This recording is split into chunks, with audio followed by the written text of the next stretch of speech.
Thank you so much, you guys. I'm going to have a seat and just talk for a little bit. We've had the pleasure of being able to screen this film in a lot of places since we premiered at Sundance earlier this year. And through our, going to different film festivals and having opened in theaters starting about a month ago, the same questions come up again and again. And one of the questions people always ask me is about how I connected with John Adams. And I think that I get that question a lot because we all recognize how important it is to have a really strong and active watchdog press. We need that more than ever. And we're reminded, it seems daily, that just under what attack a free press is. So to see John and his struggles is really rewarding. I can't claim that I saw all of these attacks on a free press coming 6 years ago when I started working on this film. But it was clear that there were all sorts of market challenges that the newspaper industry was going through at the time. I first started following John's reporting just because he was a good primary source. I was just trying to see what was going on in my home state of Montana. So I was using John's reporting as a source. And after a while, I being a bit of an investigative reporter myself, I guess, finally figured out how to get a hold of him.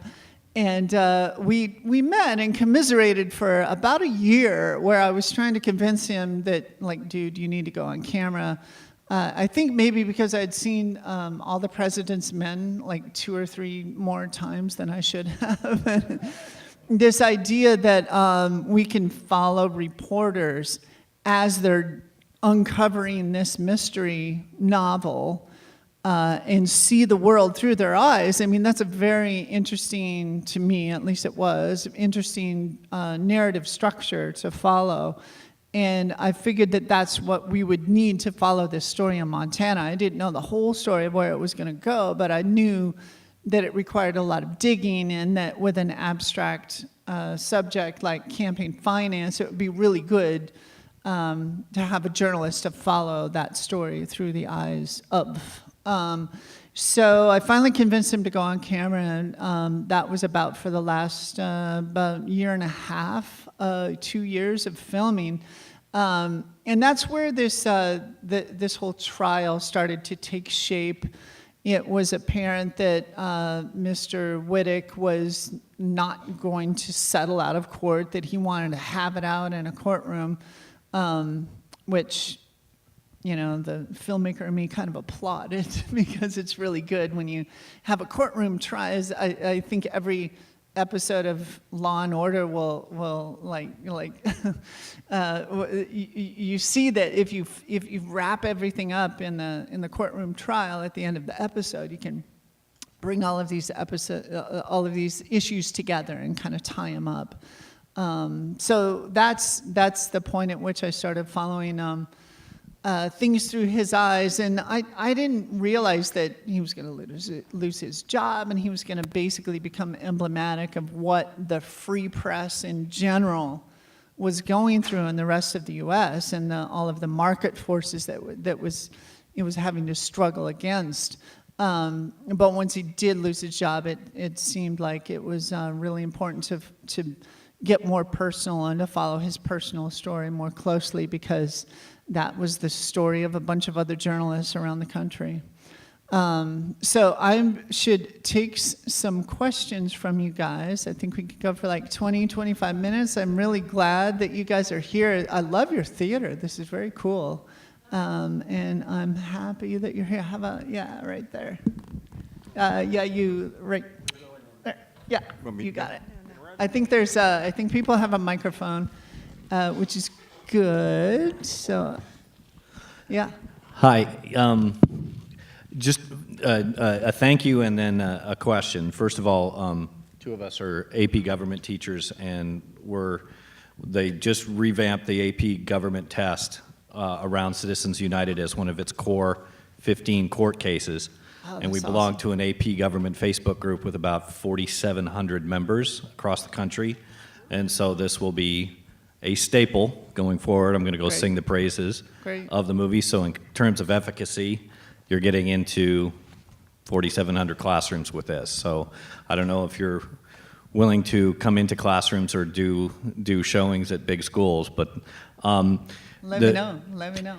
The question, George Lakoff is a Berkeley linguist, talks about don't think of an elephant. To what extent is the efficacy of these 504c4 groups about framing, right to work, about simple phraseology that makes the bad seem good?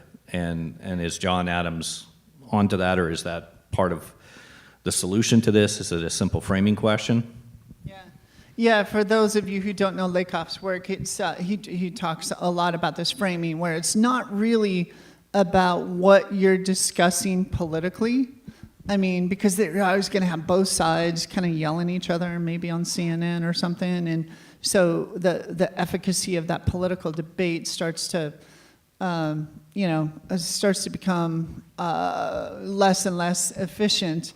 And what's really important is what everybody is yelling about, like what the frame is around that debate and what the stage is that has been set and who is setting the stage. And yeah, I think that that's what a lot of these groups have become really, really good at. One of the things that I find the most disturbing about the way that these dark money groups work is that, let me just give you our kind of hermeneutics, since you're talking about Lakoff. I can say the word hermeneutics. I think that's fair, right? And you're an AP teacher. Of how I was understanding what was going on in Montana at the time. Because this is the important, kind of 30,000-foot view of how this stuff hits us. I was just watching a bunch of political ads today as we get closer to the midterm elections. At first, all we knew was there was this group called American Tradition Partnership. And the only thing you could really figure out from them, from their website and some of their early kind of papers that they wrote, was that their goal in life was to fight the radical environmentalist agenda, was to fight gang green, was one of their favorite phrases. And so that's the frame that they built, to get to your question, where it's all about environmentalism. This is all about these radical environmentalists, and they're trying to take over, and they're killing jobs, and they're, ruining any sort of economic development that could happen in the state of Montana. And that was the frame that they established. All of their ads huge to that line, to fit within that frame. Fast forward 5-6 years from there, and we find out that ATP is really a false front for WTP, which was a false front along with 8 other corporations that Jean Jarusi counted at the end of the trial, was a false front for the National Right to Work Committee, which didn't care about any of these fighting the radical environmentalist agenda or gang green. All they cared about was right to work. So that right there, that deception of kind of slipping what the frame of debate is one of the key techniques that you find with a lot of these groups. And I think really at the end of the day, the thing, if you force the public to kind of yell back and forth about what's going on over here, when what you're really doing is using money and influence on elected officials over here, maybe only 10 people really know what the game is. I find that deeply, deeply offensive in the way that it just undermines our fundamental democratic principles of how we're supposed to run a country. This part over here, where a couple of people are yelling, back and forth at each other and influencing the whole public debate, I think that that situation I described over there is not too far away from what we saw happen with foreign money coming into the last election cycle. So there's something else to think about. I think we have another question right there. feel like this is a 10-step program. My name is Bob, and I'm a politician. You're a politician. Thanks, Bob. Um, No last names. Exactly. I was elected in November, first time I was ever run for public office. Your film, underscores one of the reasons why I chose to run. I think in Stamford and surrounding towns, we have some pretty important elections coming up in November. I hope that everybody in this room and their friends get involved. There'll be town halls and debates, and you made a call to action, and I hope that it's followed up along the way. Transparency is really important.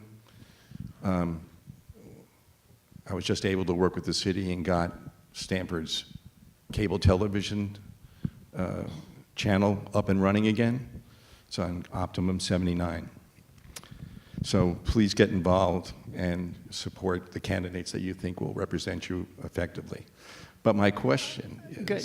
Yeah, I was hoping for that question. Have you worked with Jane Mayer? Because it's the same title. Yeah. So so I started working on this film in 2012, and we had this title about then. I think it was maybe early 2013 that I settled on this title. Jane Mayer's book came out long after that, but it was the same. We're talking about the same phenomenon, right, that was cropping up at the same time. I was actually, so I did not work with Jane Mayer on this, but I'm actually really thrilled that we had a screening in Washington, D.C., I guess about a month ago, and we went out to dinner afterwards and got a chance to trade war stories about our travails in this. And I think that, I don't want to speak for her, but her book is really brilliant at talking about the philosophies of where a lot of these groups came from, about the history of where these groups came from. And I think that it's probably fair to say, without putting words in her mouth, that what she found, and who's been tweeting all over about, is effective about this film, is the fact that it shows the practical implementations of that long history of philosophy and history that she covers in her book. So, this is where the rubber meets the road. This is, actually, if you want to show how those philosophies are implemented on the ground level.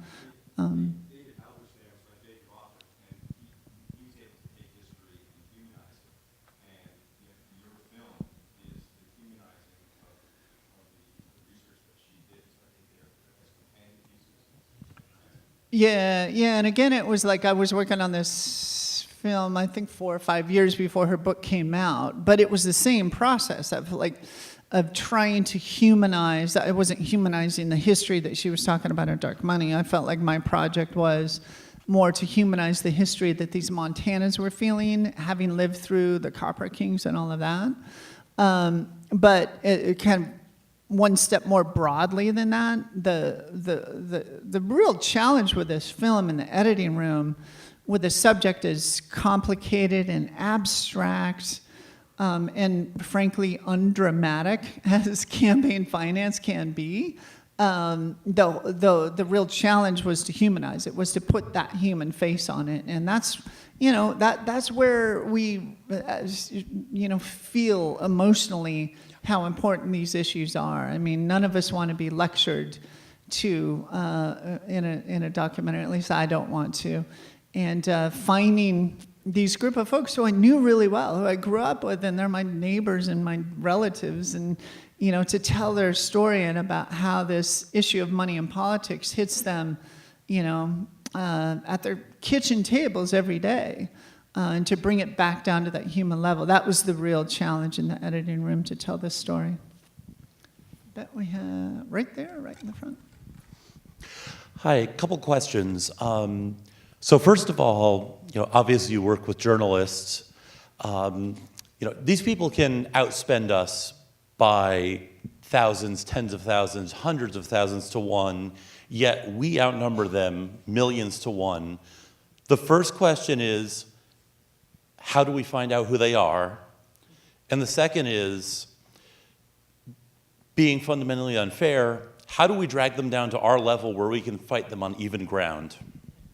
You know, I don't think I'm being overly simplistic, but I think the answer to both of those is the same. And it all comes back to just transparency and disclosure and sunlight and figuring out who's behind this money. The American public is pretty damn smart in terms of ferreting out what people's motivations are if they know who's behind this spending. There's actually lots of political science studies that confirm that show that the more voters know about where money is coming from in political ads, the less those political ads actually have an influence. You can't snow people if they know who's behind it. People are actually really good at figuring that out. So it's all about disclosure, and that's one of the arguments I think you're going to find that our film is making. One of the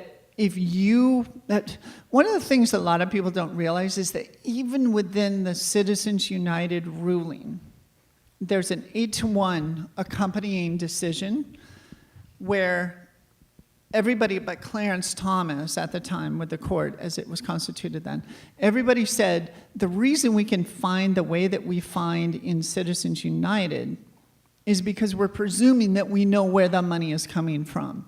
That disclosure is the foundation upon which Citizens United, the decision, rests. And if you don't have that disclosure, the whole thing falls apart. The whole campaign finance system falls apart. And that's what we've seen happening again and again. So it all comes back to disclosure. So what do we do about that? What do we do? What does everybody out here in the audience do with that? At the state and local level, which I think you see in the film, is where you can be efficacious. That is where you need to take action and demand that transparency and demand that disclosure. Maybe it's at the state legislature, and I love the call to action at the beginning about just getting involved, regardless. And again, this is not a partisan issue. We're talking about both sides of the aisle. Just get engaged in government and vote and let your elected officials know how you feel about this issue. It's what we saw happen in Montana, and I know that model applies to Connecticut as well. And if it's not at this level of the state house, you can do a lot at.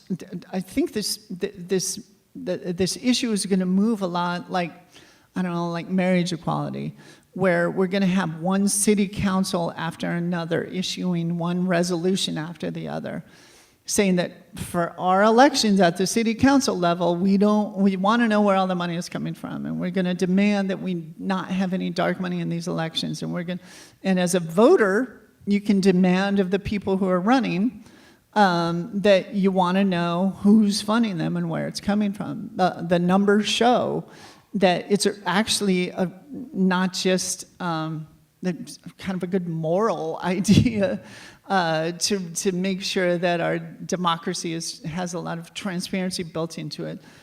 But it's actually a really good political move, and you saw that, and you've seen that in some of the special elections that have been coming up lately, that if you run on a platform of, I'm not going to take corporate PAC money, I'm going to make sure that everybody knows who my funders are, that is a really good way of communicating with the voters, and it's actually a pretty good platform to run on.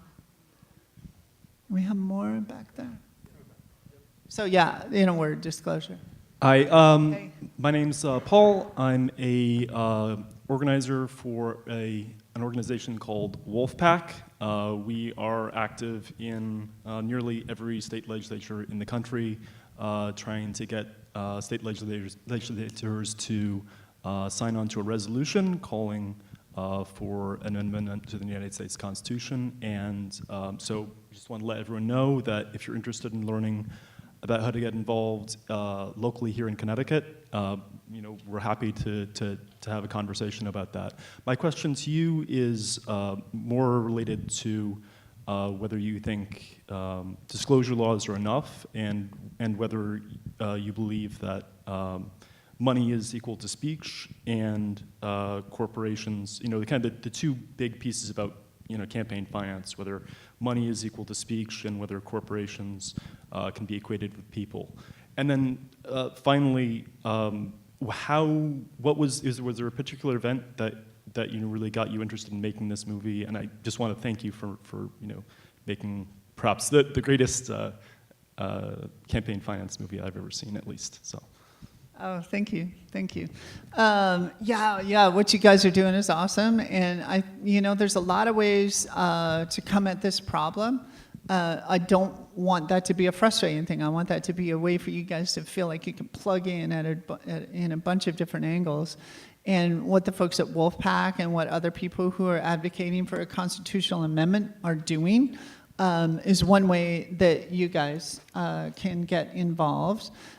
We actually have on our website, darkmoneyfilm.com, there's a page, it's called Get Involved, and it shows you guys a bunch of different ways to engage and to make sure that your voice is heard when it comes to campaign finance. The question that you raise about these kind of two components of Citizens United is money, speech, or corporations, people. Those are the two main vectors that we can go at. To also answer your question, I think that what we saw happen in Montana and what we show here is that if you do pass those disclosure laws, that they're very helpful. I think that's the first step. It's the most urgent step that people need to take right quick, especially because, for anybody who's been paying attention the last, yesterday, in this kaboom news day that happened, it's all coming down to campaign finance, right? Every single thing, all of the stuff that we're talking about is going to come down to whether or not we can follow the money and follow the influence that money is trying to have in our elections. And that's particularly galling when it's foreign money, right? So, yeah, those disclosure laws, like the Disclose Act that we chronicle passing in the film, can be very helpful. But as I said, those can happen on a city council level or a school board level. That's where dark money is playing. So that's where we need those pushbacks for that disclosure. Another key component that I live in New York City, we have down there, is public financing of elections, especially if you have small donor matching funds. So in New York City, if somebody's running for office, instead of me just going to cocktail parties with a bunch of millionaires, if I talk to you, and your donations are matched 6-to-1. If I get $100 from each of you, all of a sudden I'm getting $700 from each of you. And as a candidate, I'm incentivized to pay attention to everyday folks and not just do the bidding of the millionaires that I just spoke to at the cocktail party. That's another great equalizing effect that puts power back into the hands of people. And the other thing that sometimes people don't think about immediately is what that does is you find a much more diverse set of candidates who are running and getting elected. It's a great kind of byproduct, or it's just actually, mandatory requirement of our election system that actually reflects the voters who are making these decisions. So and I'm sorry, you asked one more question at the end, and that was kind of the inciting incident and how I first got involved in that. And it was in 2000. I heard about the Citizens United in 2010, and I was like, wow, that's a real. How did we get to this point where that is what the Supreme Court has decided upon? That's really kind of amazing. As a documentary filmmaker, all the First Amendment questions were really fascinating to me. Where do you draw the line? I can't yell fire in this theater because even though it may be within my First Amendment rights to yell fire, but we all kind of decide that we can constrain that. And where's the question I had in 2010 is where do we draw those lines of like constraining the First Amendment? But how do you make a film about that, right? And I didn't know what to do until in 2012, my home state and some of the people that I knew actually were taking this case to the U.S. Supreme Court. And it was kind of this galvanizing moment. It was like, oh yeah, I can make a film about this really complex, abstract subject of campaign finance, but wrap it around this one court case. So once I got into that one court case, I just kind of kept going and going and going and ended up with another court case. We have another question?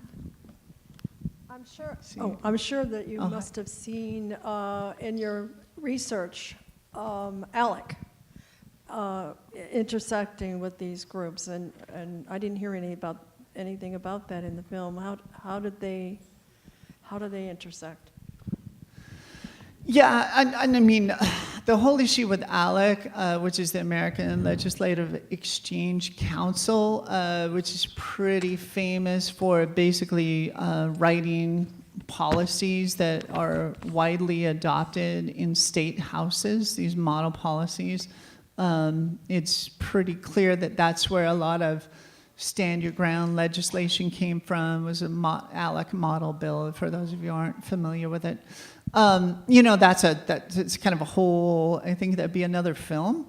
There is some overlap in that some of the same people who are the main folks taking advantage of dark money are also involved in some of the ALEC stuff, but I don't want us to feel like the only people who are taking advantage of dark money are folks that are on the far right, because this is, especially now, becoming a more and more pervasive issue.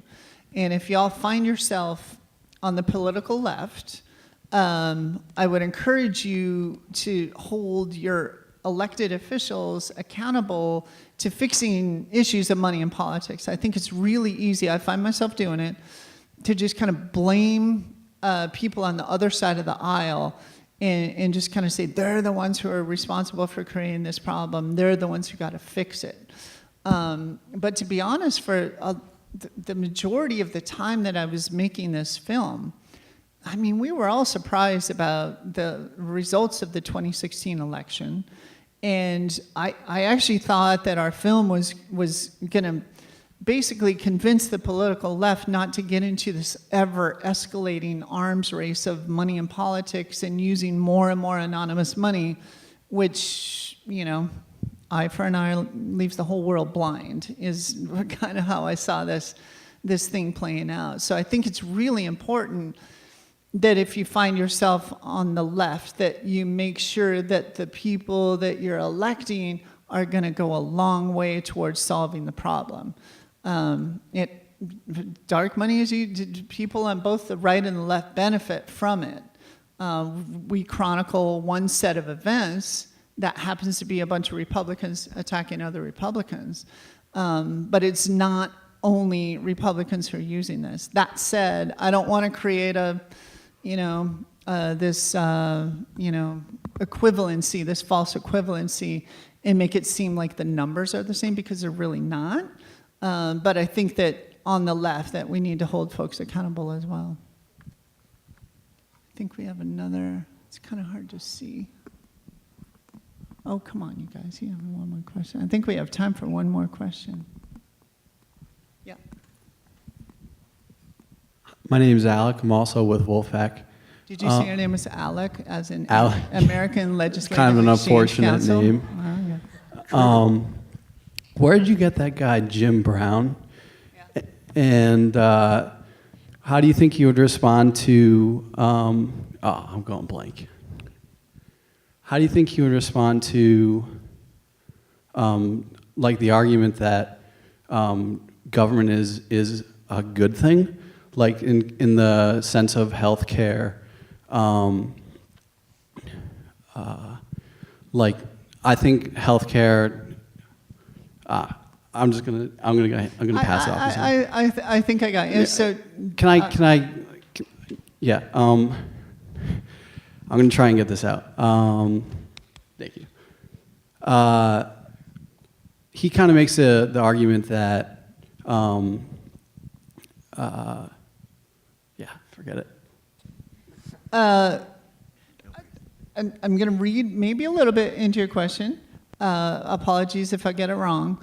But Jim Brown was very willing to talk about his thoughts about the First Amendment, his political philosophy, and the reason that he was defending the folks that he was defending in court, which actually track right back to the same group of people who were involved in Citizens United to begin with. And I find it hard to imagine his mindset, so I just let him talk. I mean, that's what I know as a documentary filmmaker, is to try to just maintain this sense of curiosity and to try to get as much information as I can about both sides of the argument. I mean, I don't happen to agree with Jim Brown, but I think it's important to let him air out like that counter argument, which is sort of this really defensive position where there's all sorts of governmental power that's trying to take over more and more and invade, all of the most private parts of our individual lives. I think is probably something that he would phrase it as. But you know what? Instead of me giving you that counter argument, I like giving you the counter argument that a guy named Rob Cook was giving at the Golden Corral, where he was saying something to the fact that everybody wants smaller government, more liberty, and less taxes, and more services. But like, where do you draw that line? Tell me what that is. Tell me how you create a government that's going to provide services, but also, work at the end of the day. And that's, I actually did a Q&A with Rob Cook a couple days ago. I don't agree with many political issues with Rob Cook, but I really like talking politics with Rob Cook, because I think we both have this idea that government should function. Government is for the people, by the people, of the people. And it's just a matter of getting the right, balances of how much money you spend and where you put it. And man, that's how government works. That's how government has always worked. And that's why I love talking politics with Rob Cook, even though we disagree. And I think that that's an art that we have really lost, especially lately in this radically polarized environment that we find ourselves in. So instead of me giving you an answer to how Jim Brown feels, I'm going to tell you that you should just listen to Rob Cook and let Rob Cook respond to Jim Brown and say, sure, yeah, enough with your political philosophies of this kind of pure libertarianism. How are you going to make sure that the sewers are working? And how are you going to make sure that we got clean drinking water? And how are you going to make sure that we educate a generation of kids so that we actually have a country 20 years from now instead of just like slashing all the budgets of everything right now?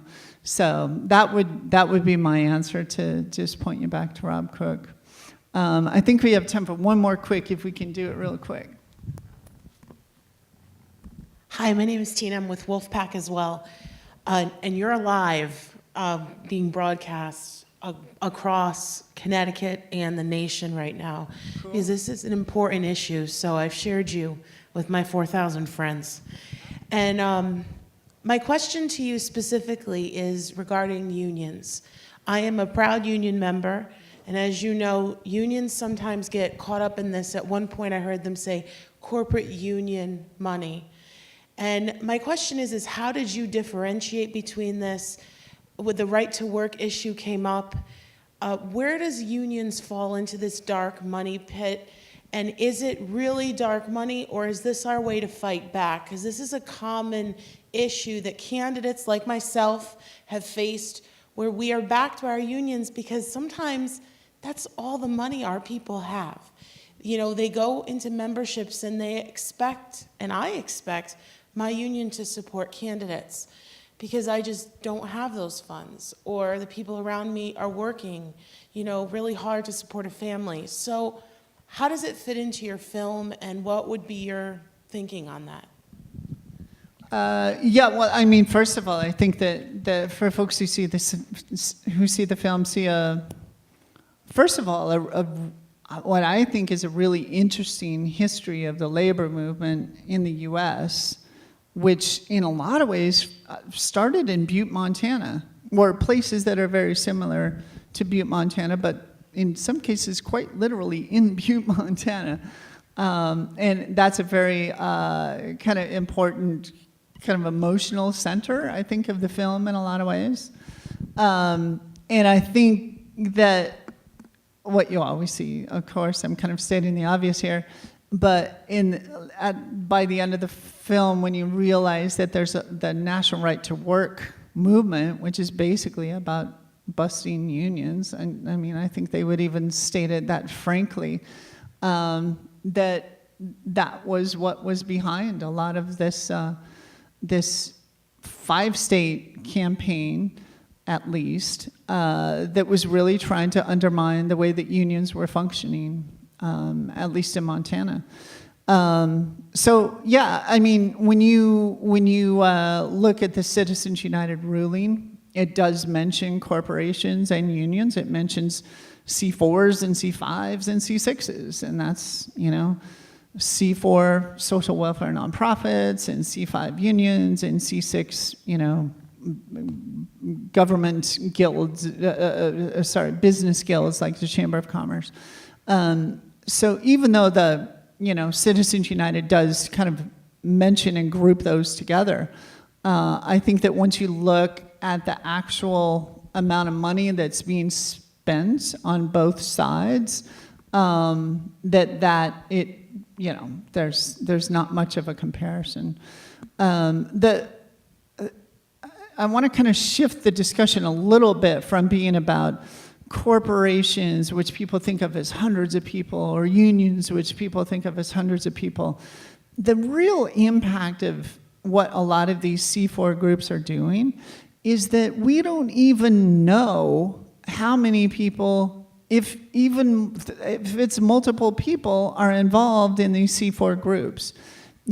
I could go out there tomorrow and start a C4 group. If I had $1 billion, I could funnel it through that C4 group, and all of a sudden, I've got a bunch of people doing my bidding, just for my bidding. I'll tell you a story. We showed this film in Nashville.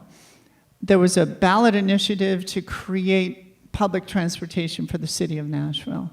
A bunch of Koch brother money showed up, but that was not surprising, because Koch brother money always shows up in, you know, public transportation initiatives around the country. But there was another big bunch of dark money that showed up at the last second before the ballot initiative. Nobody knew where it was coming from until at the last second they realized it was the dude in town who owns all of the car dealerships. So, you know, if you want to have a public debate, if you want to have a political debate about whether or not we should weigh auto dealership dude, whether we should, you know, to what extent we should consider his political opinion, then that's fine. I think we should have an open public debate about that. But if that guy can hide in a C4 group millions of dollars in order to influence something, that a ballot initiative that's going to benefit him financially, I think we need to know that. So I want to pull us away from even, you know, being up in arms about having hundreds of people in unions or corporations. I'm worried about one individual. I'm worried about, you know, one individual who doesn't even live in this country. So anyway, I mean, like, that's something that I think I want to pull us back to, because until we can really have the disclosure, which is one of our previous questions, until we can ferret out where that money is actually coming from, all of these other kind of distinctions really become kind of moot. So with that, I am going to thank you very much for coming. It's been really great to be here. I love your theater. I'll be kicking around in the lobby a little bit if you want to talk out there. But thank you very much for coming, you guys.